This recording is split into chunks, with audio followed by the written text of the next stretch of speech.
Okay, thank you very much for the kind introduction, and I'm going to explain a little bit about our rollback mechanism and how that works. What we're also going to do is have an open 10 minutes discussion at the end where people with some ideas might be able to come forward with some suggestions, see what might be useful to discuss. So, without spending too much time, I'm going to give a quick introduction into what Caixa Mágica is, who I am, what the Mancoosi Project is for those of you that don't know it. That's just also to give some people, as they come in, a chance to. So the topic of improving rollback through this domain-specific language implementation we've generated, and also distribution. We're transmitting data externally, and we're seeing through a peer-to-peer network, can we transmit that data and submit that data in a mechanism that can then ensure rollback works consistently. So, a bit of an overview of how the project, how this presentation will go. We have a quick discussion about what Caixa Mágica is for those who don't know it, Mancoosi. Then I will go back into the core of the subject, talking about rollback, what we define rollback as, the types of rollback mechanisms that are available, some of the state-of-the-art systems that we've found, and then talking, this is referring back to a presentation of last year, looking at transaction-protected package management, looking at our specific domain-specific language, giving a bit of a definition of that, an example, showing how our approach works, how our implementation works, and then to add to that, we've got a bit of side work which is about the distribution of the data, and then I will wrap it up and then we can discuss everything. Okay, for those of you who don't know what Caixa Mágica is, we're a Portuguese Linux distribution, and we have now released version 15 of Caixa Mágica. We're based in Lisbon. The distribution was based on Mandriva, and what we do is give a Portuguese-specific distribution. We work with national companies, we work with European projects, we work with the government in Portugal for providing e-schools, and Magiais project, Flavio was here yesterday, gave a lecture on how we disseminated that. Talking in terms of pure numbers of systems, we're talking about 800,000 either single or dual group machines that we've got registered. Now, for those of you who are keen-eyed, what you'll see is that we are a Mandriva-based system, RPM-based, and we're moving to NCM16, moving to a Debian-based. Unfortunately, that's due to certain issues, but it provides technical challenges. Now, the European-based projects, there was quite a few people here yesterday that were presenting about Mancoosi. I'm going to go very quickly through it. It's an FP7 project. It's the successor to the EDOS project that you see down in the bottom right, one of the FP6 projects. Caixa Mágica works on the Mancoosi project, which is to do with package management, looking at better class solvers, looking at the upgrade problem, providing the rollback mechanism. And that's my work on this. We're also now working on the ULIT project, wireless user-centric networking. For those of you who saw that one of the key speeches yesterday, suggesting about having a network in Grenoble. We're looking at implementing one in Geneva. Time Bus project is also one about virtualization. Okay, and Mancoosi specifically. Talking about software package management problem. There were some talks yesterday that have obviously passed now, talking about the tools we provide, and also in terms of other presentations, we have two talks that will be later today on actually the solvers and also graphic visualization of the dependency problems and visualization of package management. So Andre will be giving that presentation a bit later. So, for those of you who were here last year, I had a similar sort of graphic in terms of looking at how can you explain rollback to people. traversing in terms of states. It's a complex system. You normally progress in terms of package management and have new releases of packages. So what do we do as we go through? So the important thing is the definition. And then in our definition, I'm looking at Rollback's process of inverting changes to the system by package upgrades back to a particular system state. So this means that we are looking at getting a package from version 2 that I had installed today, but I actually found that, yesterday at 10:20, and I realized, actually, what I've just installed makes the system unstable or something, and I want to go back to version 1. And what our tools are looking at is saying, can we actually provide certain features to make this work, and can we guarantee that this will happen? So this mechanism is one part of transaction protected package management. This is a continuation of a lecture that Jeff gave last year, and this is the continuation of the work. Now, state-of-the-art systems. I see the decos here, and Nixos, there was a very good talk on that yesterday. Connery, second generation package manager. Orgeas configuration manager. ZFS for those of NetBSD or user space, looking at copy on write system. And as I said, Nixos, which is looking at fundamentally a new evolutionary way of improving this. And then there's some other configuration management to do with that, keep better FS. So the drawbacks of the various approaches. Now, the picture of the missile and the fly, using tools that are too big for the job. We're looking at specifically package rollback, going to a system state of a particular package. If we use file system methods and we try and capture all that data, what happens is that we actually roll back applications and also possibly files that we had in a particular system state. And that's what we're trying to avoid. We're just trying to focus purely on packages. The package-based system, we have an implementation in our the CM15 system that we released, has a basic rollback. What you're doing is preserving configurations, making sure the packages you can retrieve. This is also a mechanism that Mandriva and Edge IT were looking at, which was a system call-based trapping, looking at finding mechanisms to try and actually see what state system before, state system after, and then use those differences. Our aim is to combine to try and provide all the best features of these.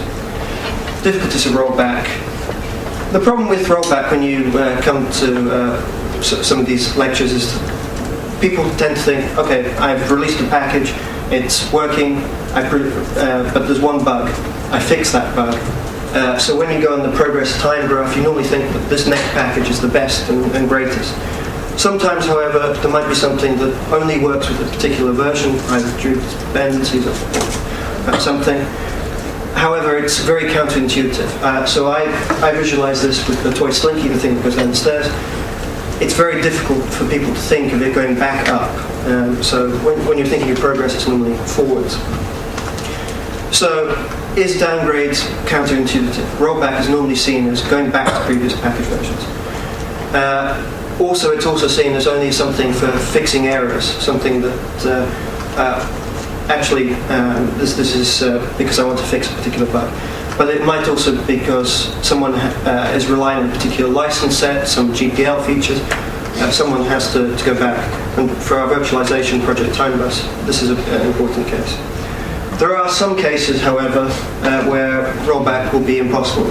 I'm sure, sorry it's a bit clipped at the bottom, but what it's just highlighting is that there are times where the upgrade path, the plan, will be impossible.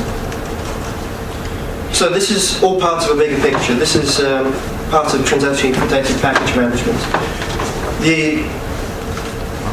What we're doing here is we're saying that when you install a set of packages, it's all or nothing. So when you go through the upgrade path, you're saying that here's the packages, and if I fail, I want to get my system either back to the state I was before or in the system afterwards. And so what we did was we looked at some of the previous helpers, some of the previous units that were available, Dev and RPM helper, looking and seeing what tools are available. And so TPPM is out the larger picture of what they're working on. So the advantages and benefits of rollback and transaction protected packaging. By having this framework, we can capture the elements we're looking at containing the maintainer script, looking at providing formalism for that. That will be part of the script, domain-specific language that I'll talk about in a minute. The other thing is that when you do a package upgrade or a dist upgrade, you might have 500 packages that you're upgrading. Now, what we're proposing is that with our mechanism, with the simulators that have been generated, when you actually run the simulator, you'll be able to say, using the model of the system, whether this will be possible or not. So this will mean that you can say, actually, when you install all of this, it won't work because you've got missing file dependencies or something like that.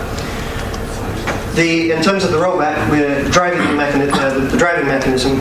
We're providing more information that allows us to go through and provide more information to meta installers which are currently not provided, and we can identify which packages are not coherent with this method.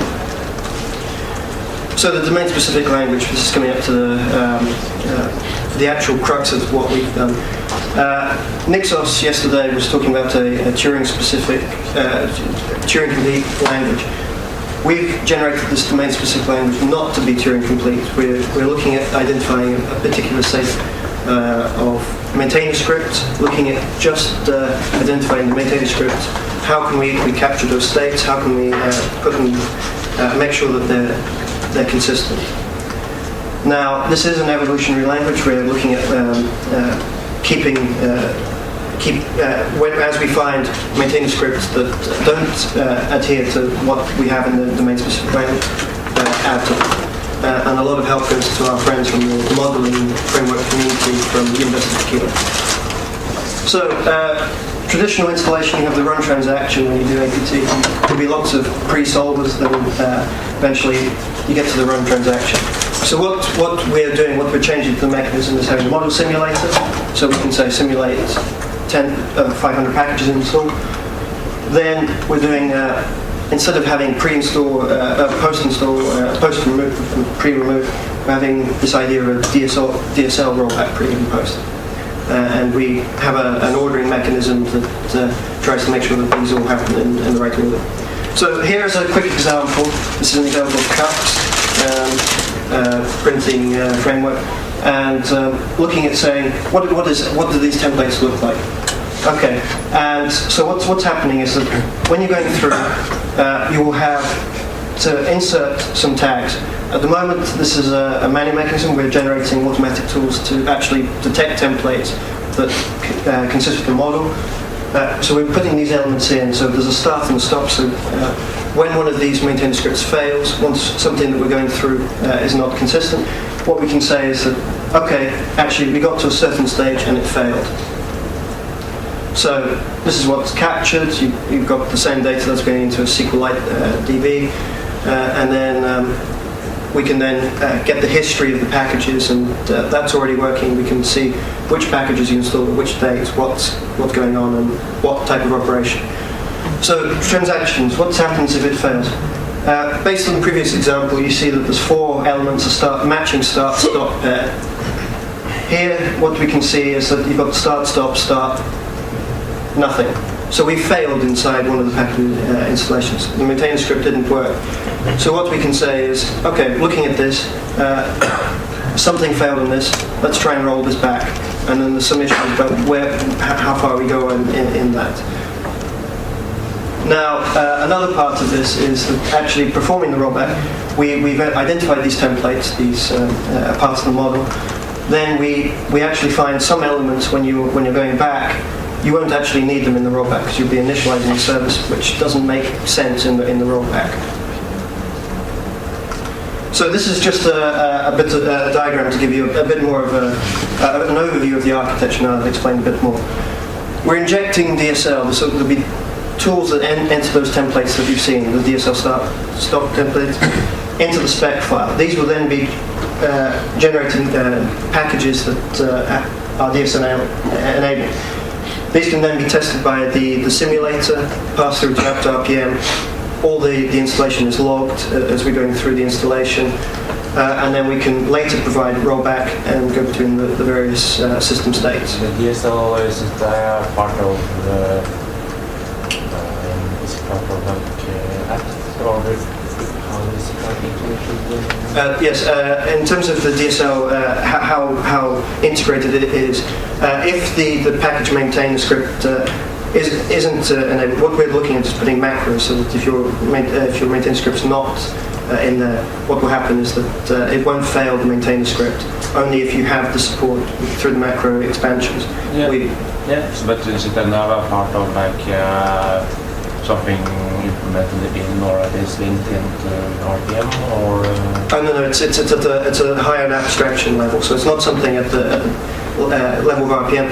What we're looking at, because this is also based with Debian distribution, and so we've inserted it into Debian type packages as well. Looking at the control flow. I'll answer those questions in a bit more in a few minutes. So this is the flow, looking at seeing what's happened, what's the state from where we are. In terms of we've analysed a whole lot of maintainer scripts, chosen the ones that have the most common features like LD config, create the first version. Then we want to modify the maintainer scripts. We're making sure that for our distribution that's all coherent. So we're doing automatic tools to make sure it's integrated with the build bot. Log that in, and then still some elements to be worked on in terms of the multiple package transaction, and then we have the other elements that I can do. I'm going to skip quickly over this.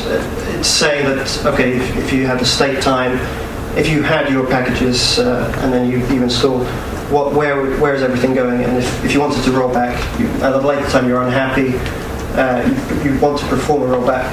You perform a rollback by typing apt-get rollback a particular TID and then a transaction ID, and then you can roll back those packages to a previous system package state.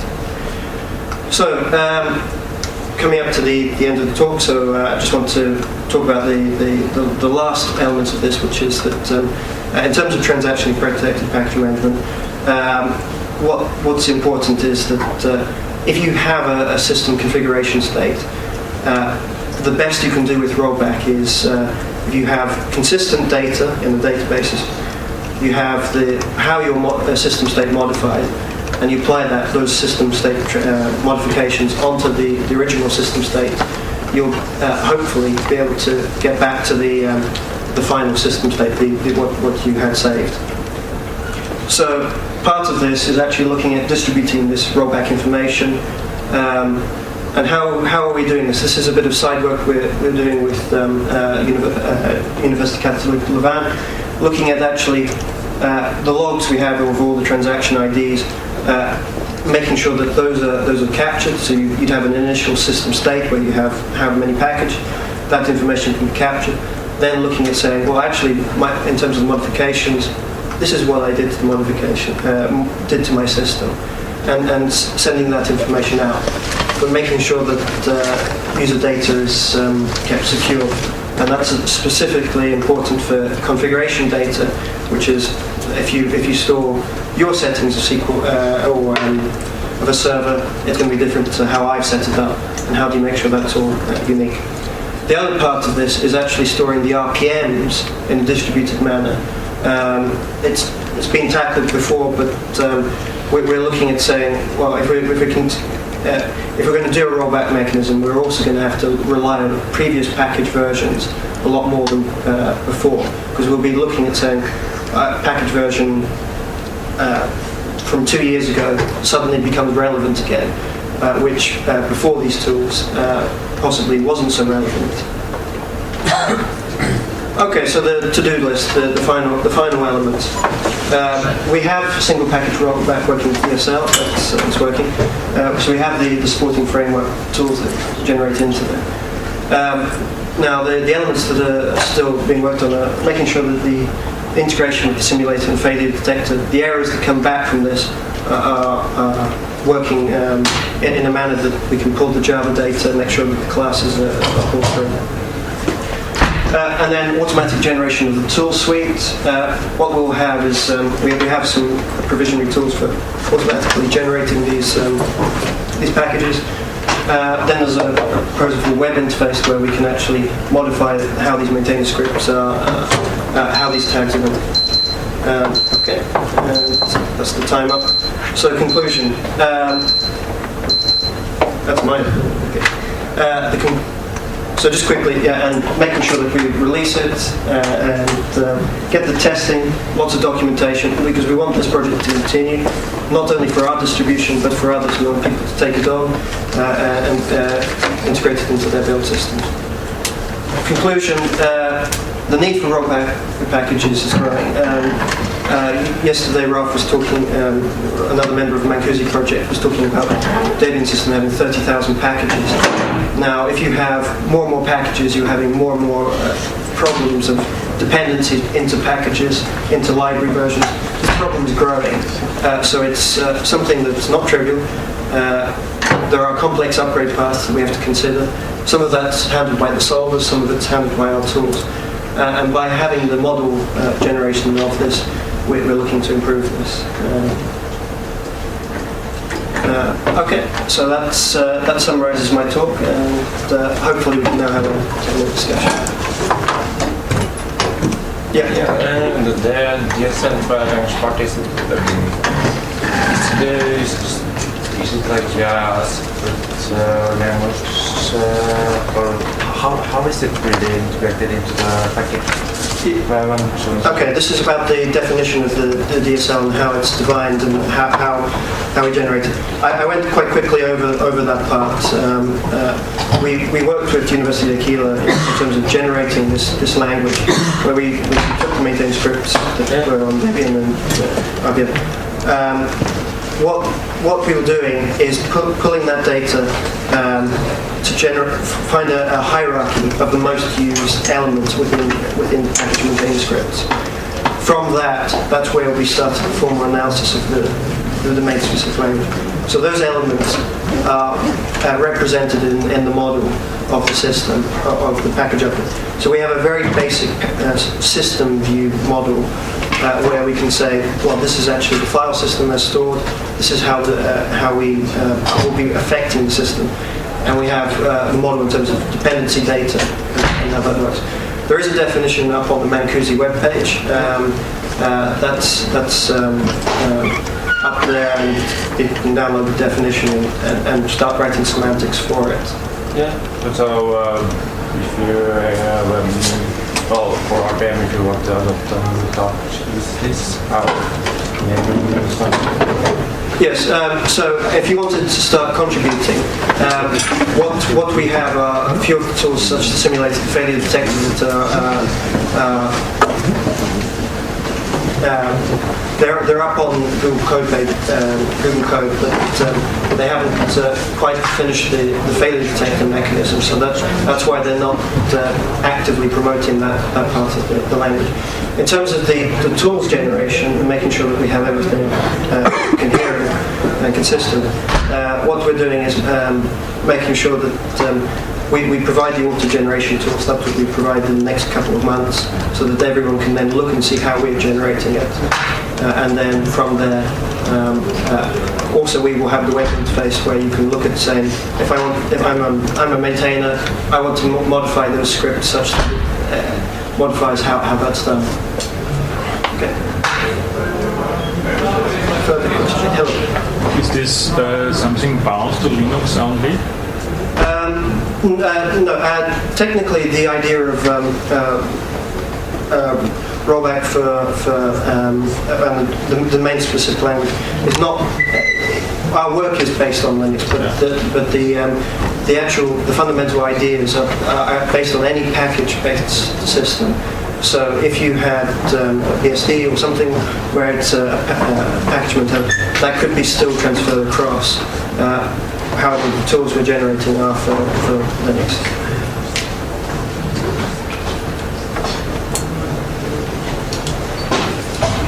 I take the silence as meaning it's too early on a Sunday morning. Thank you. Okay, thank you very much. Thank you for everyone.